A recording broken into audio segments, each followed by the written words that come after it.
కాకినాడ పెద్ద మార్కెట్ వీధి శివార్లో విజయ rice mill సెంటర్లో మహాశివరాత్రి ఉత్సవాలు ఘనంగా నిర్వహించారు. గత 3 దశాబ్దాలుగా మహాశివరాత్రి ఉత్సవాలను రిక్షా పుల్లర్స్ ఆధ్వర్యంలో పెంకే నూకరాజు పర్యవేక్షణలో ఘనంగా నిర్వహిస్తున్నారు. మహాశివరాత్రి ఉత్సవాలను పురస్కరించుకుని వైభవంగా దీపోత్సవాలను నిర్వహించారు. కార్యక్రమంలో ముఖ్య అతిథులుగా పితాన నూకరాజు దంపతులు పాల్గొని ప్రత్యేక పూజలు నిర్వహించి దీపోత్సవాలు ప్రారంభించారు. ఈ కార్యక్రమంలో కమిటీ సభ్యులు అప్పికొండ వెంకటేశ్వరరావు, నందికేశ్వరరావు, రఘు, రాంబొట్ల, అప్పారావు, గెడ్డమేసు, పెద్దపూడి తాతమ్మ, నూరుకుర్తి సత్యబాబు పెద్ద సంఖ్యలో కమిటీ సభ్యులు పాల్గొన్నారు.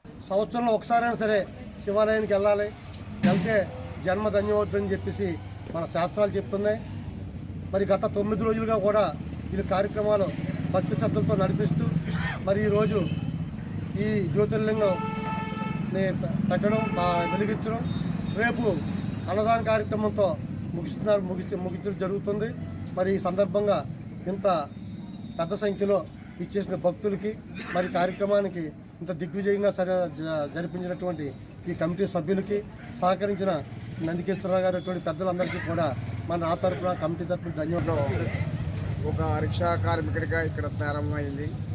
మరి ఈరోజు పెద్దలందరూ కూడా సహకారంతో అలా పితల నూకరాజు గారు 99 నుంచి కూడా ప్రతిరోజు కూడా ఈ కార్యక్రమానికి ప్రతి సంవత్సరం కూడా కార్యక్రమానికి అయిన నూకరాజు గారు తన సహకారాన్ని అంతా ప్రతి సంవత్సరం కూడా కలుగుతుంది. ఈ సందర్భంగా రేపు అన్నదాన కార్యక్రమం జరుగుతుంది. మరి ఇంకా ఈ 5 సంవత్సరాల్లో కొద్దిగా కరోనా టైంలో అయిపోయింది. మరి వెంకన్న గారు మళ్ళీ కృషి చేసి ఈ కార్యక్రమానికి జయప్రదం చేయడానికి ఎక్కువ కారణం వెంకన్న గారిది, నా తర్వాత నాది. మరి నేను అందరూ సహకారంతో ఈ అన్నదాన కార్యక్రమం జరుగుతుంది. మరి పెద్దలందరికీ నమస్కారం.